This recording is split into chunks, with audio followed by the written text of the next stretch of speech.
Halo sobat sekalian, selamat datang di channel ini. Akhirnya episode 3 My Hero Academia Season 6 sudah rilis. Dan ya, episode ini membuat sebagian penonton patah hati cuy, karena pertarungan antara Hawks versus Twice. Bukan pertarungan sih sebenarnya, lebih tepatnya pembunuhan berencana yang dilakukan oleh pahlawan nomor 2 terkuat senegara Jepang. So di episode ini banyak hal yang terjadi, jadi akan kita breakdown dari scene per scene di konten kali ini. Tapi sebelum lanjut, subscribe channel ini biar admin makin semangat buat kontennya. Dan mari kita mulai. Pertama-tama, episode 3 kali ini mengadaptasi 3 chapter, yakni chapter 264 sampai chapter 266. Kemudian episode 3 dibuka dengan aksi para hero yang berusaha menutup jalur evakuasi dari ruang bawah tanah tempat Paranormal Liberation sedang berkumpul. Tentunya Redestro emosi setelah mendengar kabar bahwa villa saat ini sudah dikepung. Kemudian bergeser ke pertarungan listrik antara Kaminari versus salah seorang Paranormal Liberation. Dan ya, Kaminari berhasil bertahan hingga akhir, serta disusul oleh para hero lain yang mulai menyerang Paranormal Liberation. Lalu beralih ke drama antara Hawks versus Twice, di mana Hawks berniat mengamankan Twice hidup-hidup. Beralih keluar villa, kini ada Fate Gum, Saniter, dan Tokoyami yang ditugaskan untuk menghajar villain di dalam ruang bawah tanah.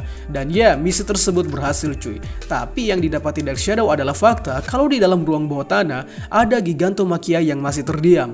Kita kembali lagi ke Hawks. Saat ini pertarungan akhirnya dimulai. Twice dengan Setman Parade berusaha membuat duplikat dirinya sebanyak mungkin, tapi sayang sekali dibantai dengan cepat oleh bulu sayap Hawks. Pada akhirnya Hawks berniat melumpuhkan Twice, tapi dengan cepat diganggu oleh Dabi. Dan ya, Dabi berhasil membakar sayap Hawks.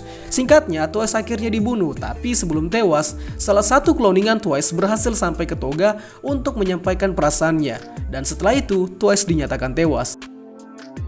Sekarang kita masuk ke breakdownnya. Di scene awal kita dapat melihat energi quirk milik Redestro yang meluap-luap pada saat mengetahui kalau villa sudah dikepung oleh para hero. Nah, energi quirk yang meluap ini adalah stres yang selama ini Redestro simpan.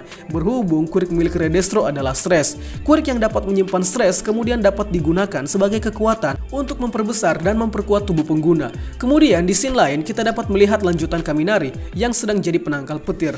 Di scene ini akhirnya terungkap bahwa Kaminari lebih ke menyerap energi petir ketimbang sebagai penangkal petir itu sendiri, yang jadinya Kaminari tak akan menerima efek samping quirk sebab sifat quirknya yang memang dapat menampung energi listrik berskala besar dan tak terbatas. Di saat yang bersamaan pula ada Edgy Shot yang berhasil membuat lubang di paru-paru para villain dengan cepat. Nah, jurus ini adalah salah satu alasan mengapa Edgy Shot dapat mengetahui anatomi bagian dalam tubuh manusia, dan nanti di perang selanjutnya yang lebih besar akan Edgy Shot gunakan untuk menjadi jantung pengganti bagi Bakugo. Anjir, spoiler. Nah, di balik hero tentunya ada beberapa murid Yue yang diterjunkan selain Kaminari, yakni Juzo dan Kinoko. Mereka berdua bertugas untuk melumpuhkan villain secara massal. Contoh seperti Juzo yang membuat tanah pijakan villain jadi lumpur hidup, dan Kinoko yang membuat paru-paru villain dipenuhi dengan jamur beracun. Buset, brutal juga nih cewek. Kita melompat ke scene selanjutnya, di mana ada Hawks yang berupaya melumpuhkan Twice dengan quirk Fire Wings miliknya. By the way, jika kalian bertanya mengapa quirk milik Hawks bisa sekeren yang terlihat, ini disebabkan oleh quirk milik Hawks yang pada dasarnya quirknya memiliki cara kerja seperti telekinesis, namun lebih efisien. Kalau gak salah tahun lalu saya sudah pernah bahas sampai 2 konten, jadi silakan singgah jika berkenan. Nah, di balik itu ada alasan mengapa Hawks melumpuhkan Twice terlebih dahulu. Ini disebabkan oleh Twice yang sekali lagi memiliki quirk yang super berbahaya dan sangat mengancam jika saja tak ditangani duluan. Sebab quirk double milik Twice mampu menciptakan cloningan Twice sebanyak yang dia mau tanpa adanya batasan jumlah cloningan. Contohnya dapat dilihat pada season 5 yang lalu, di mana cloningan Twice dapat mengalahkan seluruh kroco-kroco Metal Liberation dengan sangat mudah.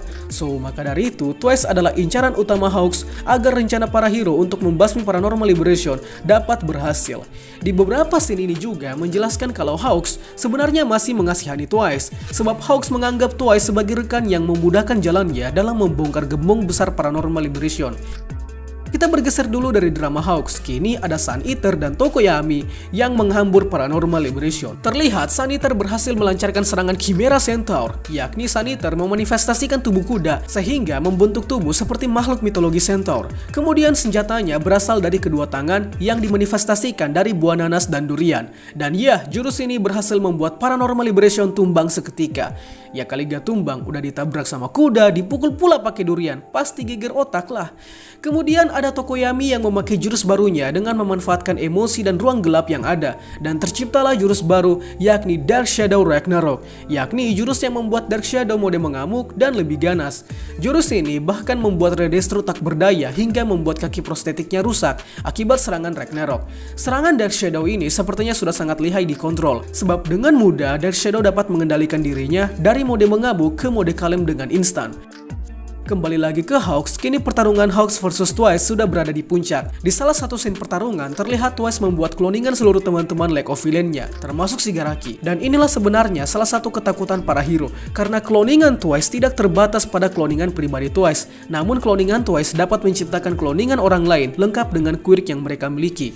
Jadi bayangkan apabila Twice menciptakan 100 Shigaraki. Satu Shigaraki saja sangat merepotkan, apalagi 100 Shigaraki dengan 100 kali decay. Pastinya kiamat yang didapat. Maka dari itu, di sini tugas Hawks adalah mengamankan Twice. Selanjutnya, pertarungan ini diganggu oleh kemunculan Dabi. Dabi di sini langsung membakar sayap Hawks, sebab Dabi tahu lawan alami dari Fierce Wings ada pada api. Dengan begitu, Hawks kini tak dapat sekuat sebelumnya. Kemudian, saat pertarungan makin sengit, Dabi tiba-tiba menyebutkan nama asli Hawks yang adalah Keigo Takami. Ini membuat Hawks terkejut, sebab nama asli Hawks seharusnya adalah rahasia negara, sebab Hawks adalah hero yang berasal dari agen pemerintahan.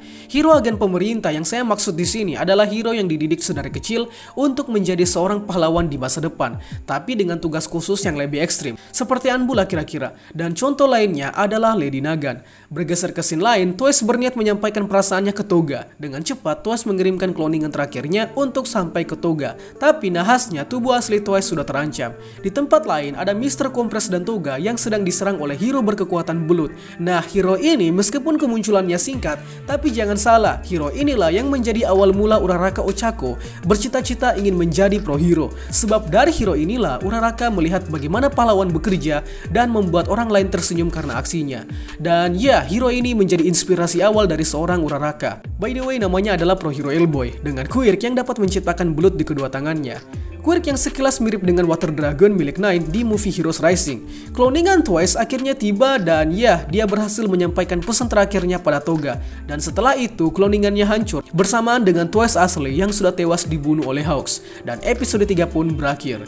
Oh iya, belum selesai sampai di situ. Di ending song ada scene antara Twice dan Toga, dan terlihat Toga yang bersedih setelah kematian Twice. Hal ini disebabkan karena Twice adalah satu-satunya pria yang mencintai Toga dengan tulus, dan Toga sekarang sudah kehilangan orang yang dicintainya. Lantas, apa yang nanti akan dilakukan Toga setelah kematian Twice? Wah, parah cuy, Toga bakal lebih brutal tentunya.